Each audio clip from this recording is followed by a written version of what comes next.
One of the questions I get asked about the most is my whiteboard setup, and so I figured I have to set it up for tomorrow. I might as well bring you along with me so you can see how I do it, how I come up with the ideas, and some of the resources I use. And in case you're new here, hi, I'm Chelsea, a former teacher and now homeschool mom, and this is my 5th year homeschooling. We are an eclectic homeschool family, so we do a lot of different things, and the whiteboard is the focus of our homeschool. This is kind of the way I lesson plan for the entire day. Instead of writing each lesson out or each activity out, I kind of plan on here and use it as an introduction to whatever curriculum we're going to use or whatever study we're doing. So let me show you how I do this. First up, I need my supplies. I just use Expo markers, and I always start with the date.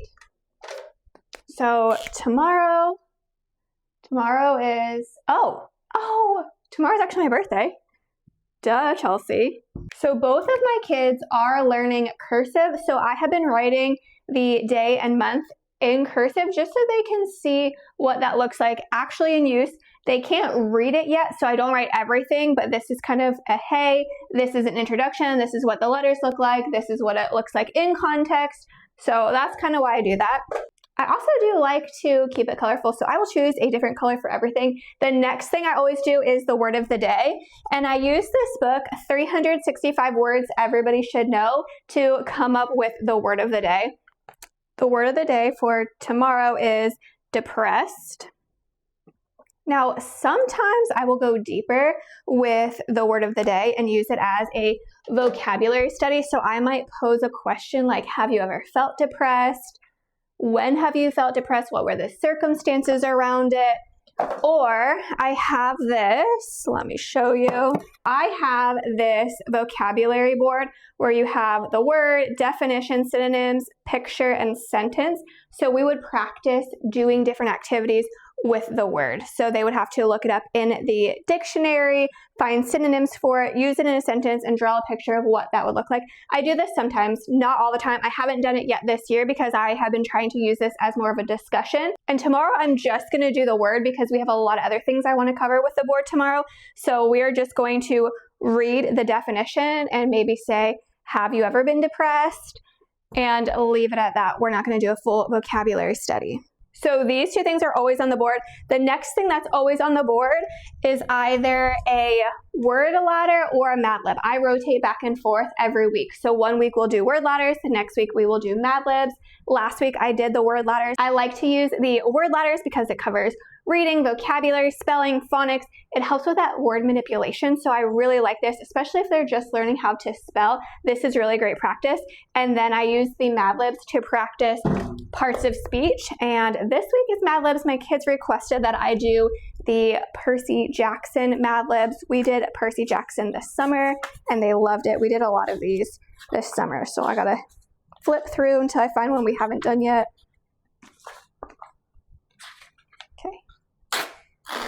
Then I just use a magnet and put it up there. So what I will do is I will read it and I will ask my kids, so plural noun, a place, adjective, I go back and forth between the two of them. First one will start and then the next one. Sometimes I just have to keep moving. It takes a minute to figure out what it is, what the word they want to use is. So I just kind of rapid fire. I might have this one do 2 in a row while this one's thinking, because if not, this activity could take 20 minutes. I don't want it to take 20 minutes. I want to spend maybe 5 minutes per activity at most. So I have to keep it moving sometimes. But we will go through that together, and then I'll read it. It's funny and the kids really enjoy it. The next thing I like to add on here is some kind of grammar, and I will usually just pull a sentence or a paragraph right from the book that we're reading and kind of decide what is it that I need to focus on, what are my kids needing some more of. So I like to do editing, so I'm looking at capitalization, punctuation, and right now in particular, we are talking about quotations and adding dialogue into stories. So I am going to just pull a sentence from this that has a quotation, and I'm going to leave the quotations off when I write it. I'm also going to make some mistakes with capital letters, lowercase letters, maybe spell a word wrong, leave off some punctuation, or mess it up on purpose. So then after they read it, they have to fix it.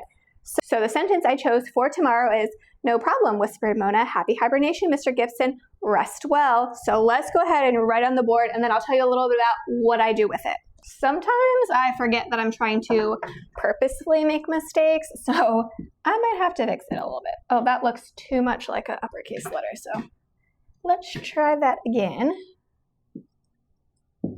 You can see that I messed up the capitalization on here. I messed up some of the punctuation. I also did not include quotation marks. So that's something I want my kids to be practicing, is adding those quotation marks, being able to find dialogue within a story. So we're going to work on that. I did leave the commas because commas are not something that we have worked a whole lot on. They know what it is sometimes when it's supposed to be in a sentence, but in this context, they haven't quite learned that yet. So I'm going to include those.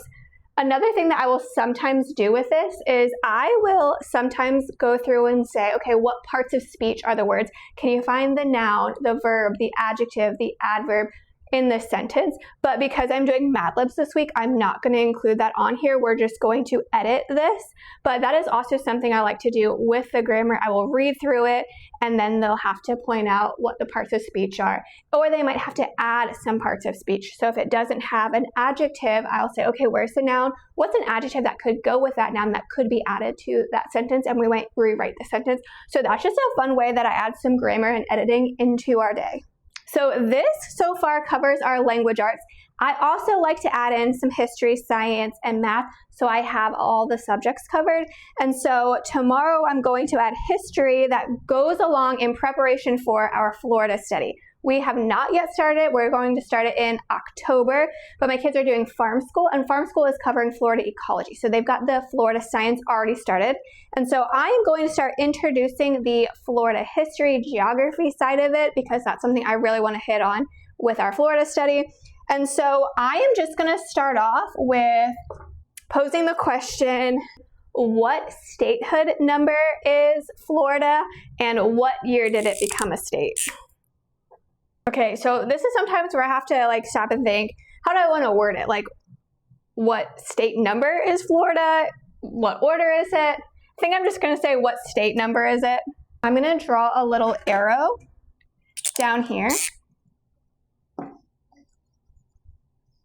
So that way they know that they can find that information in the book. That is something that I am working on with them this year, is going back into a text to find the information using books as a source.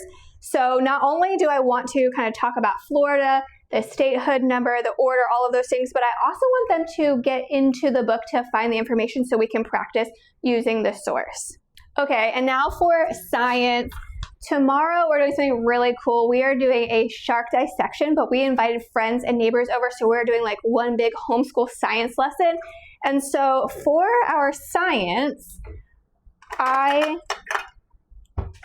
am just going to put up the diagram of the superficial anatomy and then the digestive system, so that way we can kind of talk about what are the parts of the dogfish that we are going to be dissecting tomorrow, and then just one snippet of it. Obviously so much to a shark dissection, but my kids are in 3rd and 4th grade, so we're going to keep it very simple. I just want to focus on the digestive system, and then we're also going to see all the other things, but I want them to be able to name the liver, the gallbladder, the stomach. So I'm going to go over the diagram. We're going to talk about the parts, maybe their function, and then tomorrow when we do the dissection, they're already going to know this, hopefully, and maybe tomorrow I can quiz them on it to see if they remember any of the parts of it. I honestly have very low expectations of that, just because there's going to be a lot of excitement with the neighbors and the friends, everybody coming over and kind of having a big dissection party. So I think the academic side of it might not be there as much, but it's more of the experience. I want them to be learning, seeing how it's done, being excited about science, being excited about the dissection, and getting to learn together with a group. So that's kind of what I'm prepping and planning for that. And then the last thing I'm going to add is the math component. On the product board, I have 3 times, and it goes around. So they'll do 3 times 2 times 9 times 1, and they'll fill that in. So we are already pretty good at the 3 facts. So on here, I'm going to have them write the reciprocal. So this should be pretty easy, and then they're going to write the reciprocal.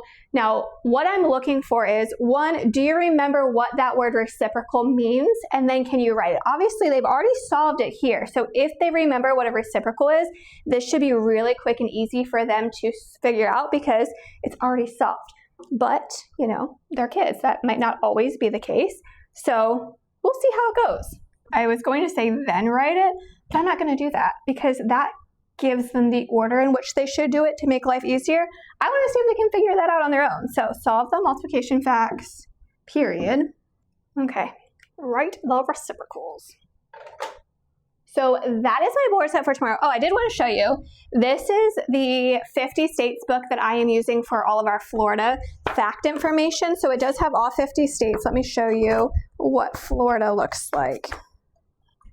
Okay, so here is the map of Florida. I've already used it to talk about which direction we were traveling this weekend when we traveled to Ocala. So they found Fort Myers on the map, and then which direction we traveled to Ocala, what was something that we could find in Ocala, because it talks about the national forest and the 600 lakes and rivers within that.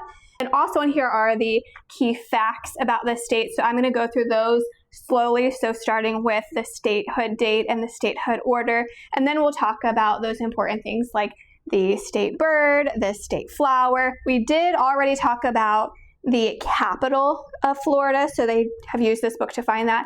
And then also within here, it talks about significant people from the state, different places, and significant landmarks. This is moments to remember, so it's some important dates and key things that happened within Florida. So we're going to kind of use this for a lot of different things throughout the year, but one of them is obviously finding the statehood date and the statehood order for tomorrow. And then the last thing that I do include in our whiteboard time is an animal a day. This has the dates, so we would find the one for August 10th, the 11th, August 11th, and we would read whatever it is. This is all about animals. My kids are obsessed with animals. Last year, let me get it, hold on. Last year I used this one, Everything Under the Sun, and it is science and history and just really random facts. And my kids were always so excited about the animal facts. So this year I did the animal in a day, so they could go through an animal fact every single day. Sometimes this does lead us down rabbit trails, which I really like. So there are some times where they want to learn about the habitat or where in the world it is. And so that is something fun that you could also do if you wanted to do the rabbit trails. You could turn it into a full notebook session where you're talking about places around the world or something like that. So there's a lot of things that you can do, but I simply just read it. I like to make my life easy, so that's all we do with it. So anyway, that is how I set up my whiteboard and some of my favorite resources and the things that I use every single day.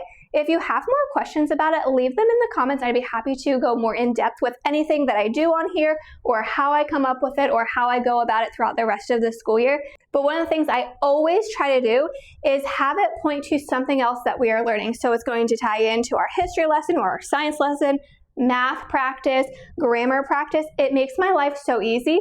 And then every time I can look back up at the whiteboard and say, oh yeah, grammar, let's pull out our grammar and let's do that. Or, oh yeah, reading, let's go do our reading. Or, oh, we have to do our Florida study. So this is kind of my visual planner right here. And then it guides us into the rest of the day. We do this family style, so my kids will sit here, we'll sit together. If you follow me on Instagram, I do share my stories every single day, our homeschool lessons. So we'll sit here together and we'll do this, and then we'll go on to whatever we decide from here. Sometimes it's their independent study, sometimes it's our family style learning with science and history, but whatever it is, this kind of guides us into that next step. So I hope that you found this helpful, and this might be something that you want to incorporate in your homeschool.